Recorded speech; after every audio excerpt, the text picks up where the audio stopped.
Entonces, después de resuelto, creo yo, ese impasse, ahora sí podemos ver nuestro codiguito de Ajax.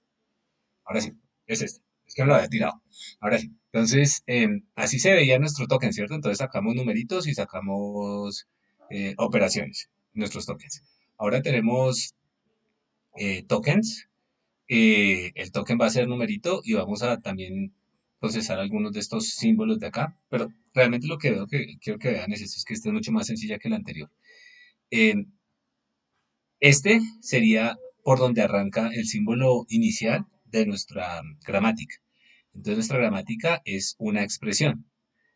Por ahora olvídense de esto. Simplemente piensen en que la gramática es una expresión, pero una expresión puede ser una expresión seguida de un token más seguida de otra expresión, o puede ser la resta de expresiones o la multiplicación de expresiones o la división de expresiones o una expresión puede estar rodeada de paréntesis o una expresión puede ser algo numérico. ¿Listo? Entonces, esta gramática es bien sencillita. Estas son cosas de, ponga la expresión y básicamente uno lee la expresión, eso se lo pasa al programita que hace parse y el programito que hace parse, él ya adentro coordina para ir diciéndole, deme el token, deme el token, deme el token. Entonces ya no se preocupa por eso. Entonces, ahora sí miramos si funciona. Ahora, example, entonces, cp menos rf, example, no vaya a ser el diablo, example 3.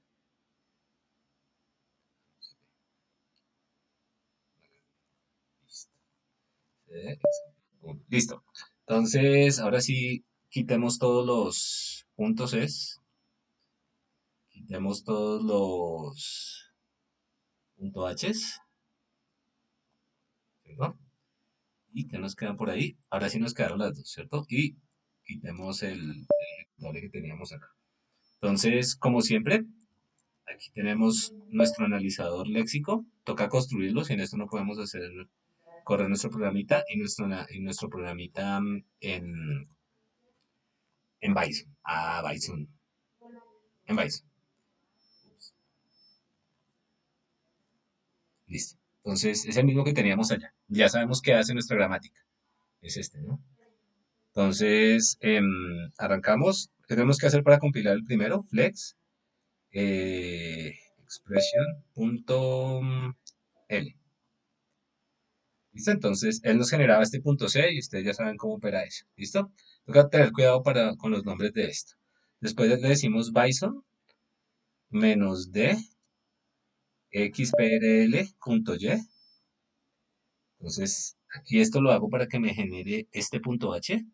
Y después me toca ponerle este ya acá. Estoy molestando con eso porque se supone que con el D y el gen salía.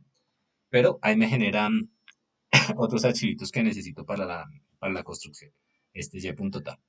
¿Listo? Entonces, ya miramos que hay dentro de cada una de estas cosas, pero primero hagámoslo funcionar. Entonces, por aquí por detrás tengo que tener el GCC. Estaba acá cerrando con eso.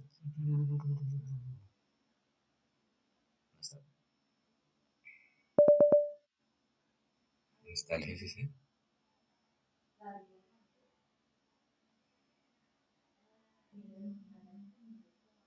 Ah, no, pues, GCC. Entonces, me toca compilar los dos puntos que hay acá. xpr.tab.c y lex.yy.c. ¿Listo? Y me toca linkear matemática, tal vez, para y la salida que sea xpr. Ups, algo. ¿Sí hizo algo? Ah, no, ya lo generó. Eso fue un warning. ¿Listo? Entonces, punto slash xpr. A ver qué hace esta cosa. Entonces, él nos dice, enter the expression, ¿cierto? Entonces está por acá. Entonces, por ejemplo, yo le digo 5 más 4. Ah, success. Ya dio nada. Pero pues no vean el success. Por ahora todavía no sabemos, se supone que no sabemos cómo se hacen esas cuentas, aunque sí sabemos cómo se hacen las cuentas. Por ejemplo, más, ta, ta, ta. invalid arithmetic expression. ¿Por qué? Porque él lo que va a hacer literalmente es coger esto, lo pasa por el analizador léxico y dice 4 más y 5. Hasta ahí digamos que no tenemos una lógica.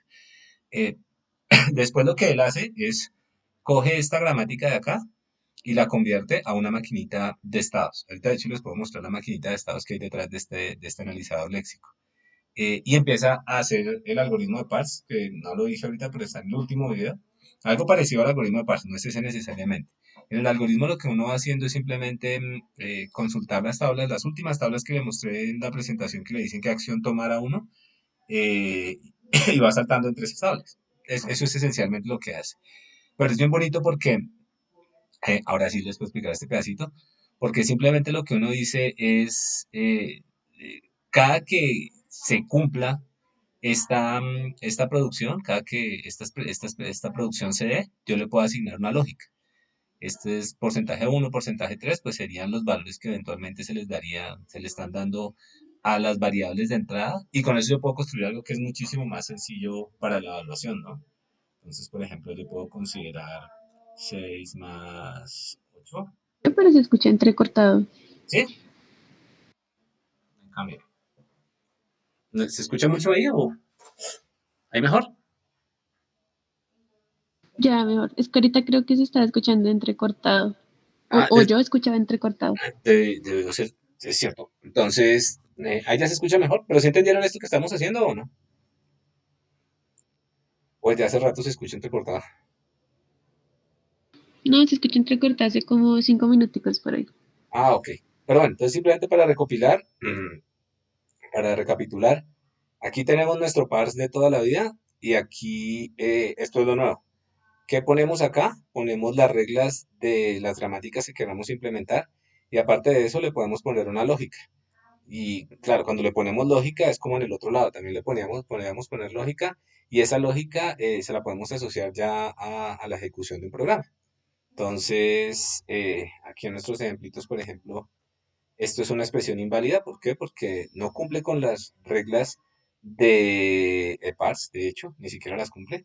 Pero, por ejemplo, esta sí cumple con las reglas de parse, porque los tokens son válidos. Sin embargo, esta expresión, por ejemplo, no cumple con la sintaxis especificada acá dentro de esta gramática. Entonces, por eso nos dice que hay una expresión aritmética inválida. Entonces, muchísimo más sencillito de lo que estábamos haciendo, implementando nuestra calculadora. ¿Hay pregunta? Sí, Laura. Yo tengo una pregunta. ¿Cómo funciona en ese caso ese if y ese else en la Ah, gramática? es como acá. Cuando hay un match de esta expresión, él llama esta lógica. Entonces, él va a decir, cuando hay un match de esta expresión, entonces, por ejemplo, hagámoslo. 5 dividido entre cero. Entonces, él diría, el tercer símbolo es un cero. Entonces, preguntaría si es diferente. Ah, no. No, si está en 5 dividido entre cero. Algo estoy haciendo raro. Ah, no. Ahí ya salió. 5 dividido entre cero. Ahí salió el error. Error, expresión aritmética inválida. Entonces, este de acá sería, yo valido que el denominador sea diferente de cero. Si es cero, entonces lanzo un error. Si no es cero, entonces hago la lógica que tenga que utilizar. Pero básicamente lo que él dice es, si, cuando yo le estoy haciendo parse, yo estoy construyendo el árbol de parse. Y en el árbol de parse están los valores de los terminales que yo necesito para hacer este cálculo.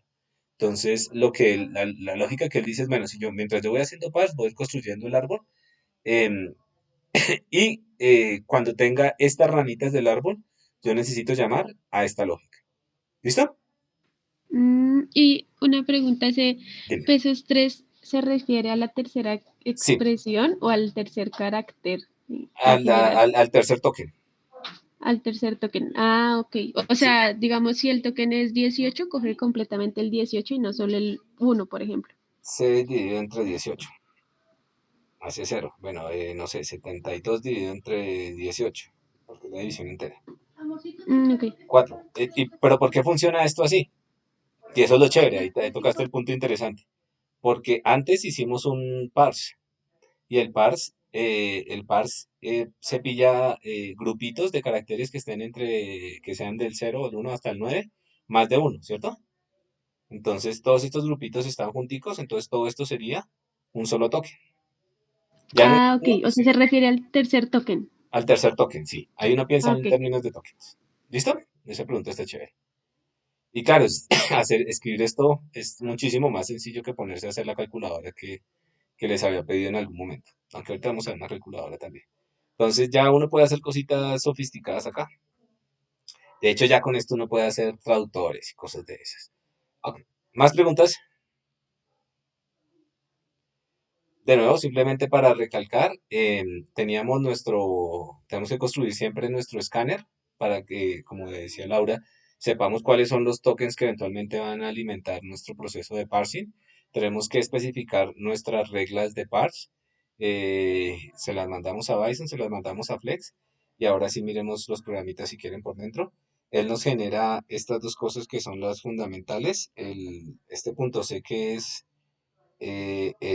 cat expresión tab.c. Este sería el programita. Esto es literalmente, ya lo revisamos, el parse, ya en código C. Recuerde que lo que hace estas cacharritas es escribir un programa que hace el parse. Entonces, imagino que ustedes le echaron una mirada a estos programas, aunque generalmente uno no mira esto. Pero acá está todo el parse armado a pedal. ¿Listo? Y es un parse de tipo LR. ¿Ok? Hay tablas de Luca. A veces, eso, digamos que no es trivial generar esto, pero es código que se genera automáticamente y uno no paga por eso. Y este código es de buena calidad. Tal como es como el análogo al código que se generaba, de hecho lo podemos ver, para el Ex. Nadie se va a ver este código, simplemente uno utiliza el traductor. Esto aquí está todo lo que uno debería hacer para hacer el análisis. Y aquí está todo el parse, hecho from scratch. ¿Listo? Entonces, ahí está la traducción. Ok, entonces, una cosa que uno puede hacer acá que es interesante es la siguiente. Si yo le digo a este señor acá, Bison menos B, ls, miramos qué hay, y yo le voy a decir Bison menos V, creo que es, expresión.y. Y ahora me salió algo que se llama expression output. Vamos a ver qué hace ese expression. Qué chévere. Expression output. Listo, entonces, fíjense tan bonito. Expression output, ahí ese robot está en español, qué locura.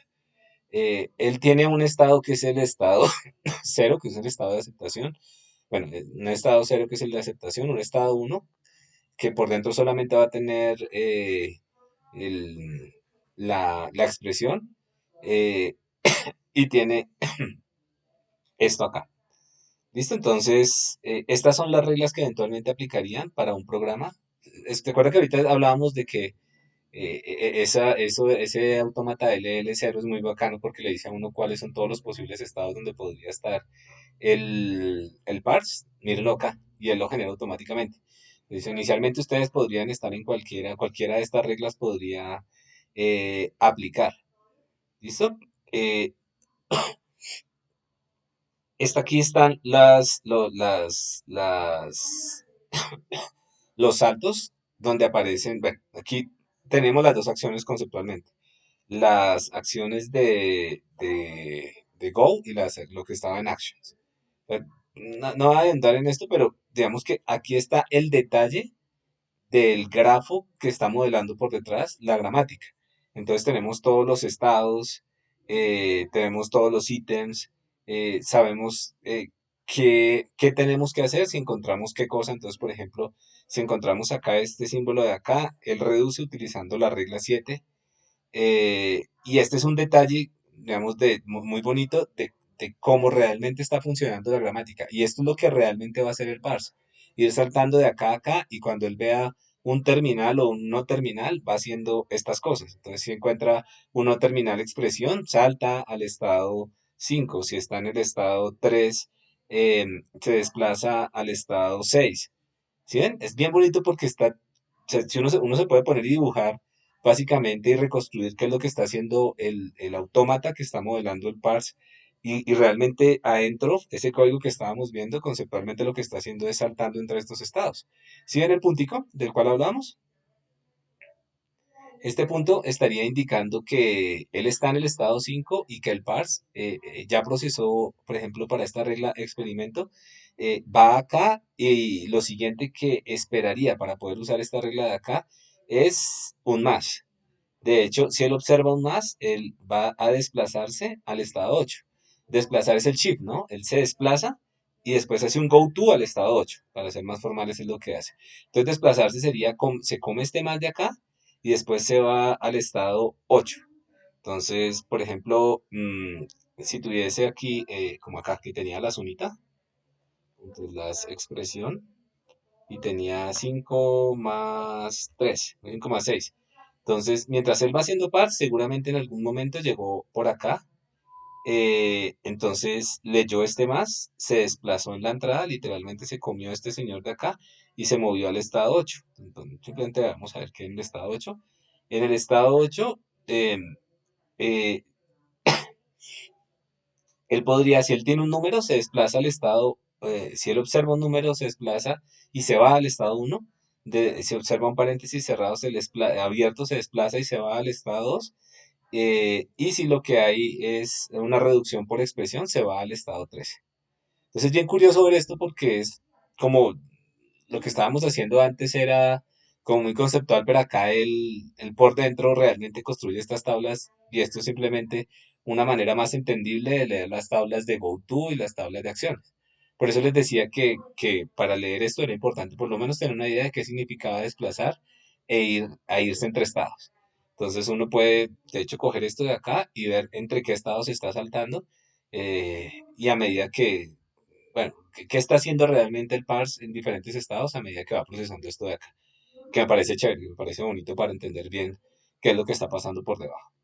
¿Listo? Entonces ahí se lo dejo para que lo miren, es una maña ahí que me pareció bien curiosa. Y claro, entonces aquí hay varias cosas que estos outputs le dan a uno y le pueden servir, no solamente para entender cómo funciona. Este paréntesis de acá, aquí no, es por la especificación que le dimos de la gramática, no vamos a encontrar cosas como este de acá.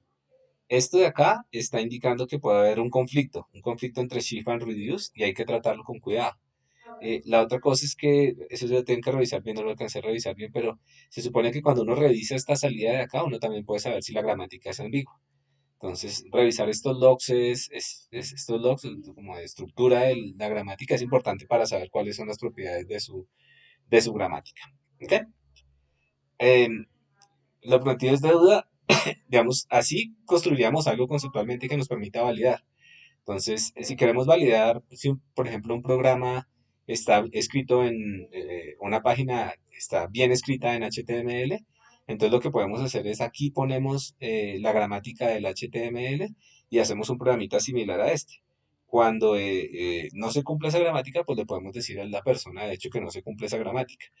Y eso es lo que está detrás de estos servicios. Entonces, déjenme lo busco por acá. Voy a tenerlos abiertos acá. Entonces, por ejemplo, este servicio de acá, el validator w3c.org. Entonces, ¿qué mete uno acá? Entonces, por ejemplo, yo puedo meter HTML. Entonces, yo puedo meter un HTML y él chequea, hagámoslo de hecho, metamos un URL. Por ejemplo, unal.edu.co. Ah, no, mi página, a ver si funciona. A ver si funciona en caliente. Aquí hay un HTML, vamos a ver. Entonces, metamos la dirección, le decimos cheque. Y dice que not found. Wow. Entonces, debe ser por el. Bueno, busquemos esto. Falta más ustedes. Servicio. HTTP. No, pero ahí estaba. Si no, bajamos una página, pero lo hacemos funcionar.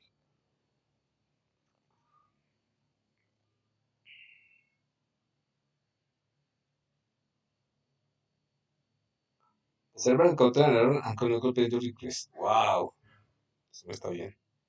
Venga, bajamos una página. Bajemos esta página, por ejemplo.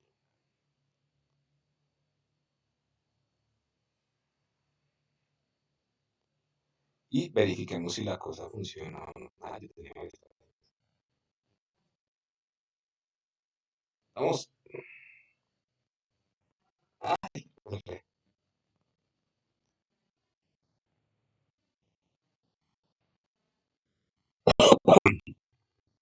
Perdón, ahí lo cerré. W3 valide.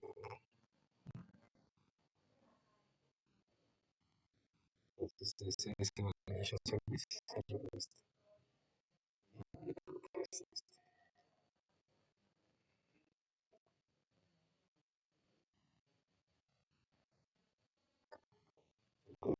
Pues sitio ese validator.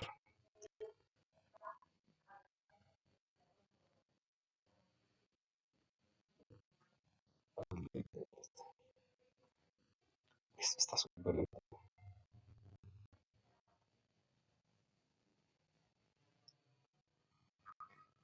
Funciona.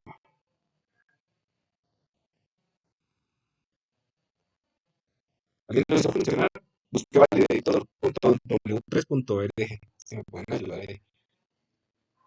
Y hay validadores de CSS y hay validadores de JSON también.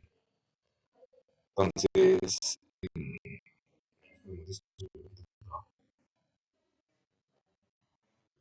vamos.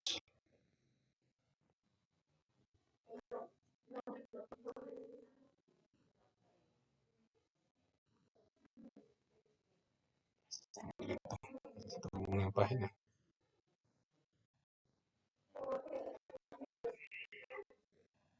Ah, puede ser.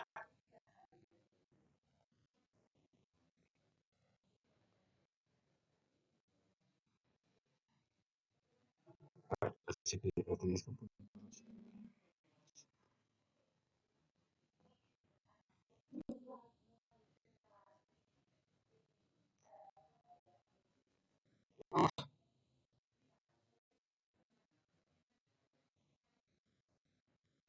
a ver si esto hace algo.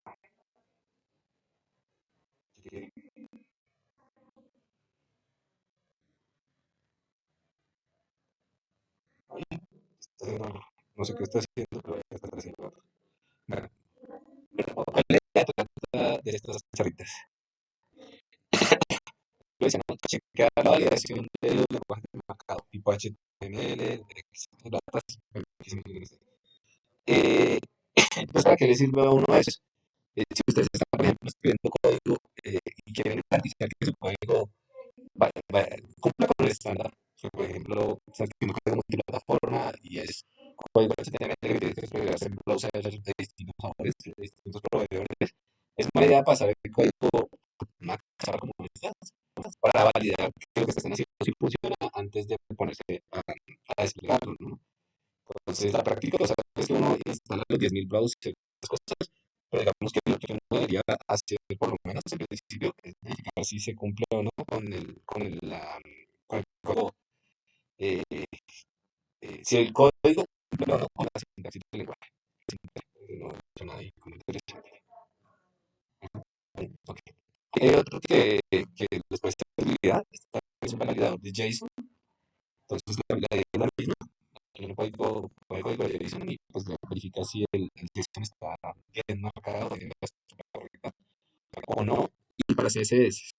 Entonces, eh, claro, una opción es que yo voy a validar, la otra es utilizar esos validadores en línea. Pues es una opción válida. Ok. Entonces, eh, yo les dejo los nombres para que le lo pongan validador de validación en línea. Vamos a mirar. Ok, entonces el servicio de validación y tenemos para que el servicio de validación. Hay una opción que también podríamos ejecutar cosas, ¿no? Entonces, ya lo estamos viendo. Lo que hacemos es que cuando en el pass nosotros identificamos una especie particular, nosotros vamos a ejecutar una lógica particular. ¿De dónde salen estas entradas? Pues salen de las asignaciones que en algún momento se hicieron de los tokens, ¿no? Entonces, por ejemplo, en algún momento el token Y, en Y llegamos acá, este tiene tres expresiones. Yo estoy cogiendo el primer token y el segundo token. ¿Cómo garantizo que esto sea de los que hay una lógica aquí para que esto sume? Porque en algún momento, seguramente por las reglas que yo tenía para mí, gramática, esto se convirtió, cuando un token, esto se convirtió en un numerito. ¿Listo? Entonces, esta es una estructura lo que estábamos viendo atrás. Es un programa, podemos sumar, restar, podemos dividir, podemos multiplicar. Recuerden que hacíamos dos cosas, expresiones de términos y factores, y esto es importante para poder manejar la, la presencia de operadores, la presencia de eso. Entonces, como decíamos ahorita, tenemos la expresión y aquí ponemos entre paréntesis el código que queremos que se llame cuando se active esa expresión. ¿Listo? Y aquí había más. Esto está re lento, pero que también tiene su esto no, no toca. Vamos a ver, queríamos hacer la calculadora, sí.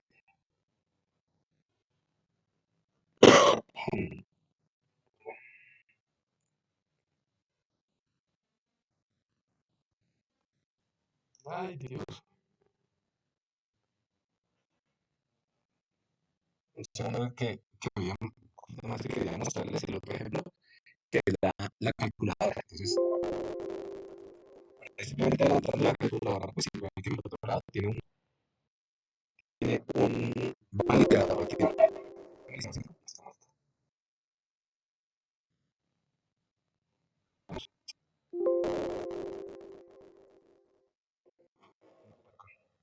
no para tanto, pero mucho.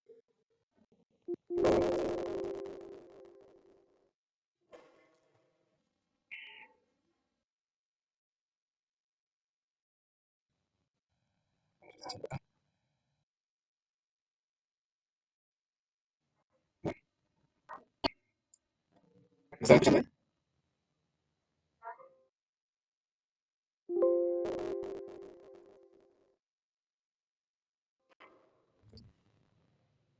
Sí, profe, pues yo todavía sigo escuchando algo entrecortado. Esto está rarísimo.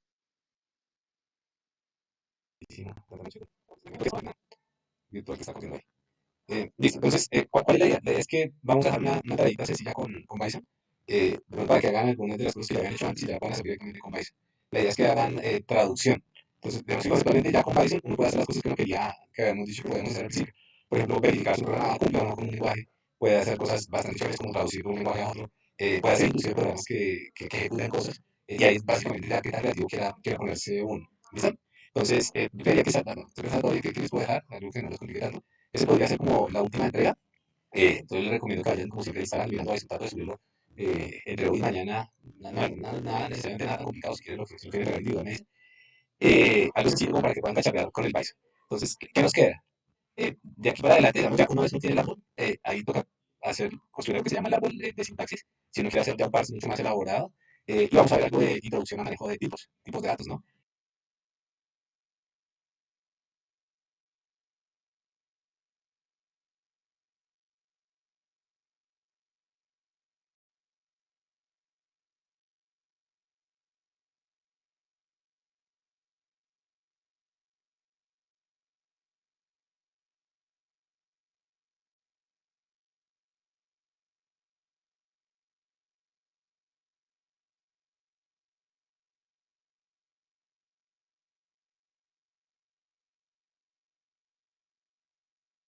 Entonces, como yo no sé cómo manejar los tipos de datos, porque estamos hablando de lenguaje de programación, pues ya con esto se tiene un panorama más o menos, digamos que por lo menos introductorio a lo que uno podría hacer. Listo, pero igual vamos a seguir en la clase la otra semana.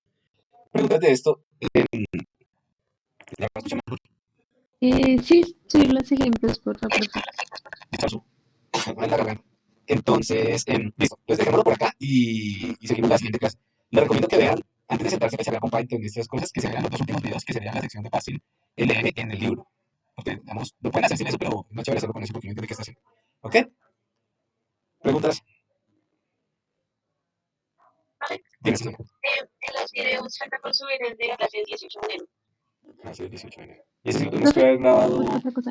en la plataforma, En ¿sí? los Si lo grabamos ahí. videos falta por subir el de Ahorita la lo voy a descargar clase y lo del ponemos. 18 de enero. ¿Listo?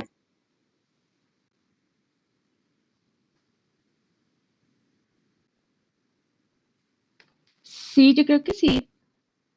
Ujú. Bueno,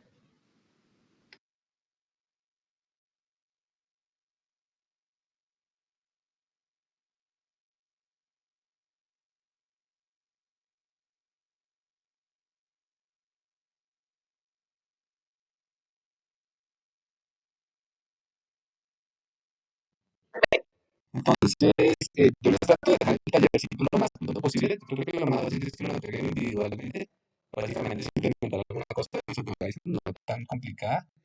Recuerden que toca hacer las dos cosas, el Flex y el Bison.